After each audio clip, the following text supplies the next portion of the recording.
days were turning gray. Let's not forget how together we blew away the clouds to let the sun shine through.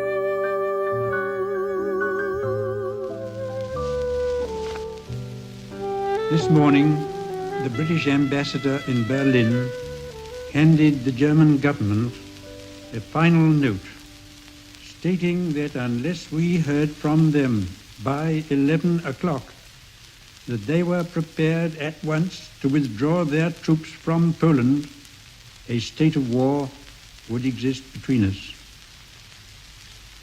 I have to tell you now that no such undertaking has been received, and that consequently this country is at war with Germany. I don't really know how I felt, because I'd never had anything to do with anything like that before, so you sort of expected something drastic to happen almost immediately, I think. But it didn't. I was out walking when it was given out, and I went back to find my sister in tears over the sink because she remembered the 14-18 war, so she wasn't very happy about things at all. It was a lovely sunny day, and I remember it was about 11 o'clock in the morning that war was announced. Well, it was a lovely day. It was a beautiful morning, and I well remember the evening as well. I know the foreman come busting into my bedroom at midnight, and he said, "Well, what do you think about it now, chum?" And I said, "I don't think there'll be a war." I knew from one or two other men in that how sad it was to have to throw away perfectly good plants which had been tended for years, and to see them thrown away on the fire heap or on the compost heap. It was a period of great sadness.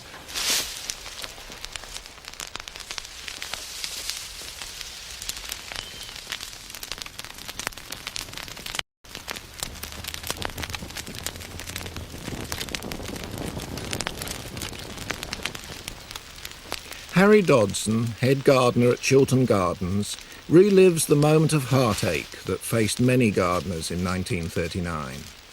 A few miles away in her country cottage, cook Ruth Mott prepares to cope again with the shortages of the wartime kitchen. Together they will show how the skills of the gardener and the cook fed the nation during 5 long years of war. Using the advice, recipes and methods of the time, they will return to the days when everyone had to make the most of what they could get. Wish me luck as you wave me goodbye. At first, people had no idea what to expect. They feared the bombers would come at once. They didn't, nor did the shortages. As the troops left for France, many people believed it would be all over by Christmas. This unexpected reprieve gave people a chance to prepare themselves. With government encouragement, storing and preserving the autumn harvest took on a new urgency. Old skills were called up, like drying apple rings.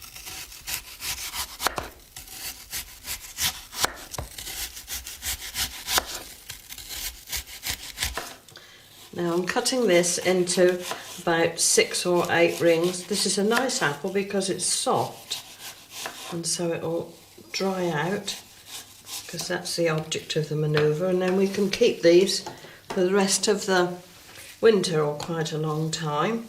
We're going also to light a sulphur candle and turn the jar up over it so that it will fill with fumes, and then that will stop the apple hopefully discolouring. They're bound to go a little bit brown because of the drying out process. Put the jar over the top and leave it there till the candle goes out.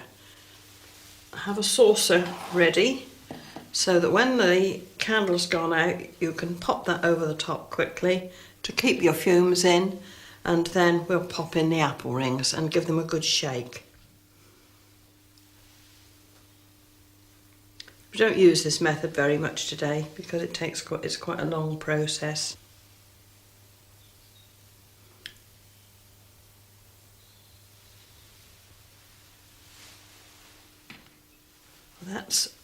That's enough for that, so we'll quickly pop the saucer over the top to keep the fumes in and get our apple rings ready to drop in.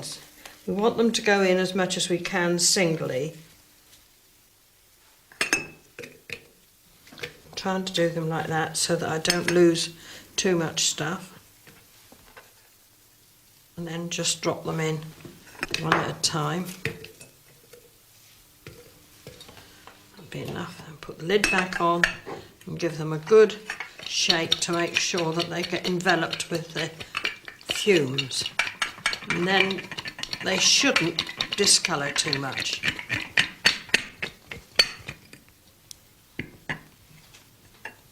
And then we're going to thread them onto these little sticks and put them in a very, very low oven to dry out.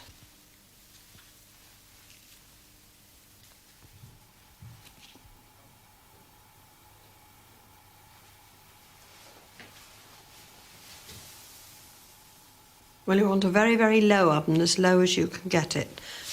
Just a bit below what we call milk pudding temperature, or just about 1 or 2, just to keep it very low, because they want to dry out very slowly, which will take them about 6 to 8 hours as a rule. You know when they're done, when they feel like leather, because they've then got no moisture left in them at all. And then they'll probably have crinkled a little bit, but you can, when you get them out, you can sort of just straighten them between your hands, and then you can you must let them cool off, and then you can pack them into a tin. It need not be airtight for using at a later date. And then you will soak them then, so that you put the moisture back in, so that you should have had a nice apple then, or make a puree or something of them.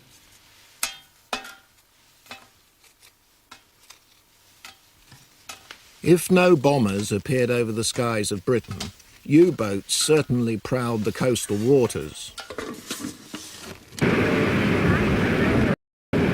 Their presence brought home to the government and the country the fact that 60% of Britain's food was imported. Onions flourish in the warmer climate of France and Spain. They were an early casualty of the restrictions on imports. They quickly disappeared from the shops, but the country estates had always grown and stored their own onions. From now on, it's fairly straightforward. You want, as near as possible, a couple of onions the same size, and you wind the tops round like that. They need really about 3 inches of pretty sound top. And then you just put them around, twist them like that.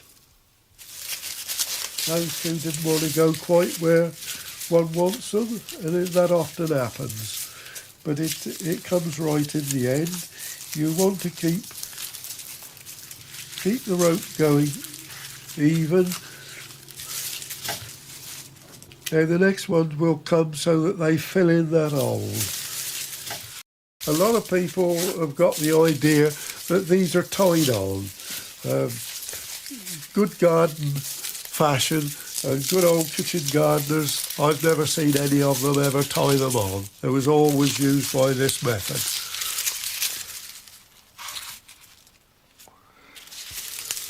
I've been chattering and not paying too much attention to what I'm doing, and 1 or 2 of the old boys wouldn't have been very proud of this string. It's not so bad.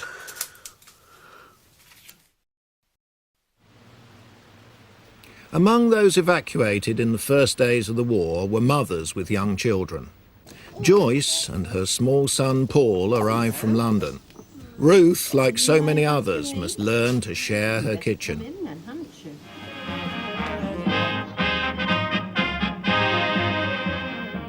With the gardens depleted of young men, a new workforce filled the gap. the volunteers of the Women's Land Army. This is the army, Mr. Jones. No private rooms or telephones. Straight from typing pools and shop counters, the girls were interviewed, given a brief training and sent wherever they were needed. This is the army, Mr. Oh, hello. Is this Chiltern Gardens? It is, yes. Oh, hello, I'm Annie Medlin. I'm pleased to meet you. And you? I've been expecting you. Oh, good. If you put your bicycle there, I'll take you out into the gardens where your labours will be required. All right. The girls had to go wherever they was asked to go, and my uncle had them, and he had one or two very good ones, and he spoke highly of them.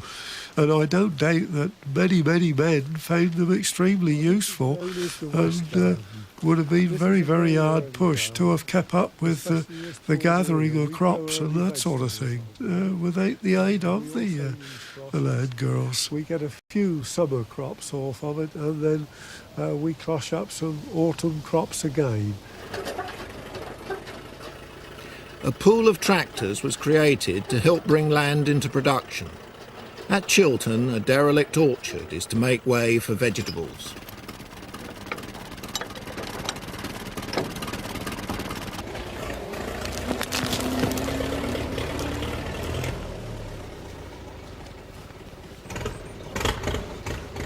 If you decided to be registered for food production or elected to turn your garden and glasshouses over to food production, you were expected to turn out a minimum of 75% food stuff.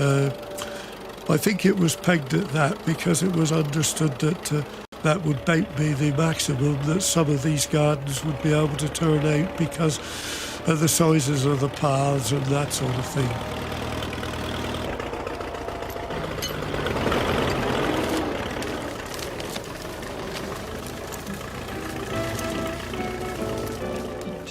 Straight. And behind those, that's right. Oh, that's it. Oh, I'll just put this jug up there. As the months of enemy inactivity dragged on, the nightly blackout became a more and more irritating restriction. We don't let any light out. I think we all like to draw our curtains the other side of the blackout so that your room looked cosy and it didn't look so dreary, because blackout really was a dreary looking thing. And then, of course, when you came up to bed at night, you still had to have your blackout up. So you felt sort of very shut in with it all the time. I see you smiling in the cigarette glow, though the picture fades too soon. But I see all I want to know. They can't black out the moon. We don't grumble. The biggest grumble was reserved for the plans to introduce rationing. Within days of war breaking out, a Ministry of Food was set up. It was given powers to control the purchase and distribution of all food supplies. Its main instrument was the ration book, issued to every man, woman and child in the country. Well, first of all, you were told where to go and collect your ration books, and they were dished out in our local village hall, and you went and collected them, and then you brought them home, and you decided who you thought you would like to register with. Mrs. Mott, do you mind if I read your newspaper? No, not at all.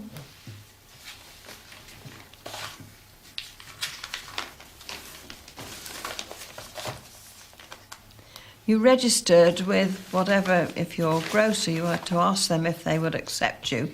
Possibly if you were a bad payer, he perhaps wouldn't feel too happy about taking you. Also, you registered with your butcher, and, then you just went to those each week and got what you were entitled to. You couldn't, if you didn't take your ration this week, you couldn't put it off until next week and have a double ration.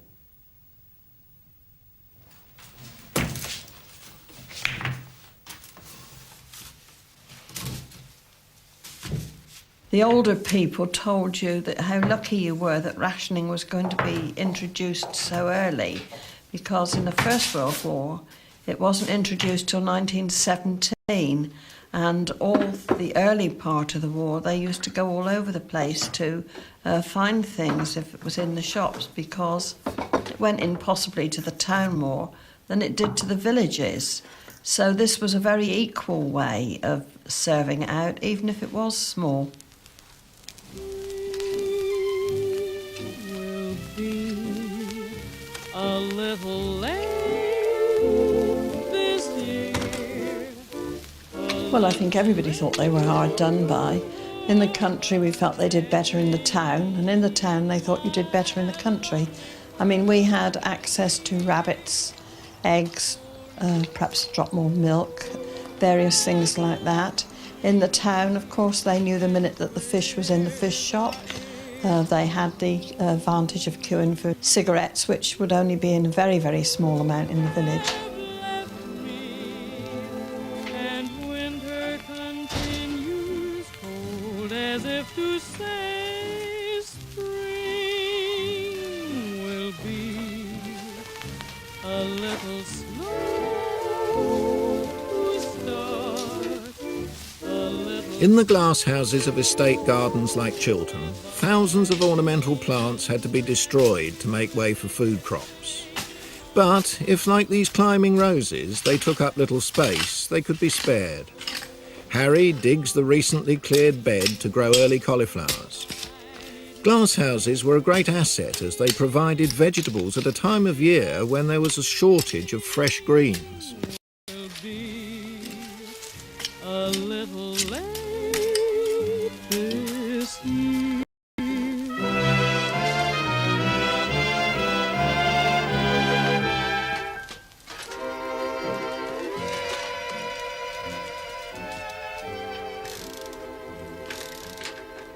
With so many evacuees arriving in the country, accommodation for land girls was a serious problem.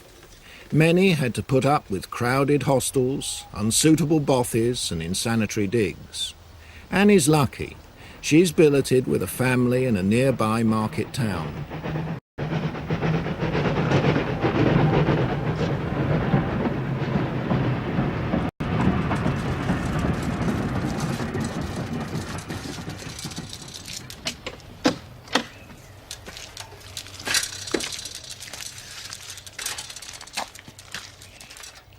Her lodgings have a garden which she helps look after in her spare time. The house backs onto a railway line, a target for enemy aircraft, so it qualifies for an Anderson shelter. Named after the Home Secretary, Sir John Anderson, the shelter quickly became the butt of wartime humour. While we was arguing the toss within, the bride and bridegroom slipped off on their honeymoon. Oh, that's good. Where'd they spend it? In the Anderson? It was a simple, effective, if somewhat leaky protection against all but a direct hit. Had their honeymoon in the Anderson? Well, it's the next best thing to Blackpool. Plenty of sand and water. Oh, yeah. A covering of earth was recommended as extra protection. This also replaced the valuable growing space lost when the shelter was erected. Annie spreads compost before planting trailing marrows.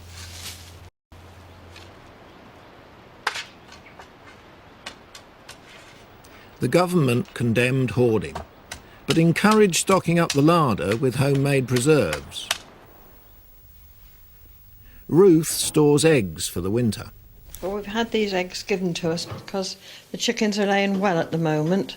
So we're going to try and preserve these so that we can use them for cooking. They'll also make a good omelette and scrambled egg, but they don't boil terribly well. So we're going to pop them into here, having made the water glass already. And I was always taught to put them in the pointed end down, and then the yolk stays fairly central into the middle.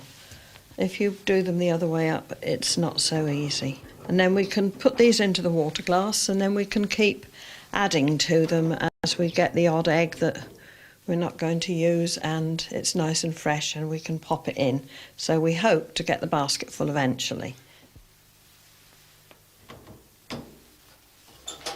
We should take the basket to the solution and lower it in carefully from there, with as little movement as possible so that you won't crack any of the eggs.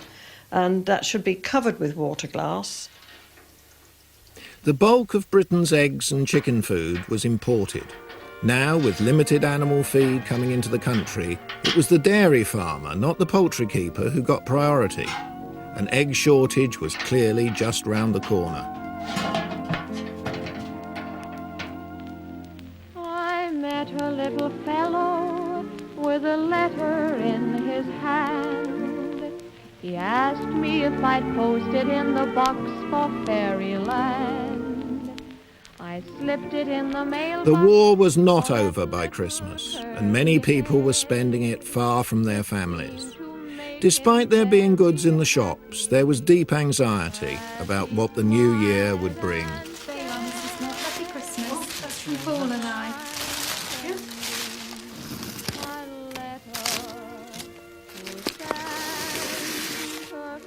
Save the string to do up the Christmas pudding.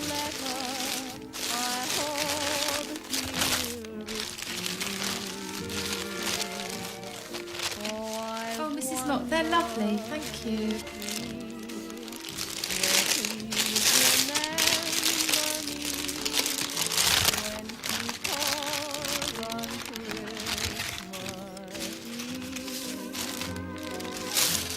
It's a nightlight. From other girls and boys.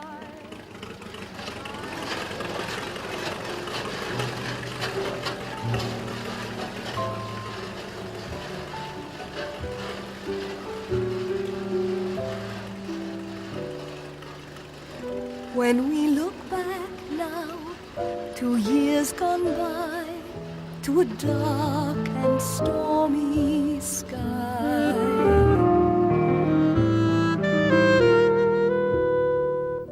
do you remember how we survived?